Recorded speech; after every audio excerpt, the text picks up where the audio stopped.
Bert says, I'm a lifelong LCMS member, and I am dealing with a person who is socially challenged and is not able to attend church at this time, even though he has faith and is Lutheran. He has difficulty with crowds. I think the technical term for that is agoraphobia, fear of places, fear of crowded places.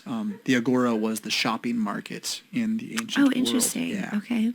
Agorestheta, you were bought with a price. You were bought at market. Yeah. Agorestheta. The ending is the you were, right? And then agora, you were marketed. Agora. You were marketed for a price, times, honor.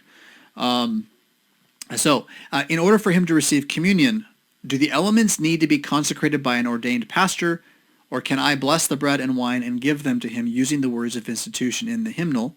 Unless you ask, why wouldn't the pastor come and do this for you? He says, the person does not want me to go to the pastor for help. So it's that last bit that tells me, don't do it. For sure, don't do it. The avoidance of the pastor, whatever reason, is not good. Is the pastor a really bad person? Well, then that needs to be dealt with as a congregation. Is he just hiding his shame? Probably. So the reason that you have a pastor is to confront that directly. That's his job. And so end-arounding, and basically you will co-enable his shame. That's to say nothing of the theology behind the office of the ministry, the stewardship of the gifts, the life of the church, who rightly consecrates, who rightly does not consecrate.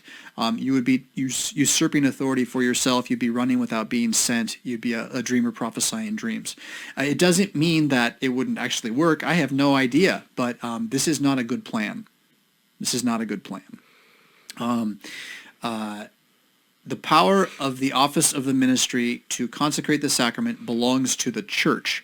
That doesn't mean you and me. That means the entire Christian church on earth, which we only experience as congregations, which means it belongs to the congregation, not in the voters' assembly, not by some like weird, philosophical. The congregation is where the Lord's Supper is supposed to happen for the sake of congregating. You congregate around the Lord's Supper. It belongs to you all together.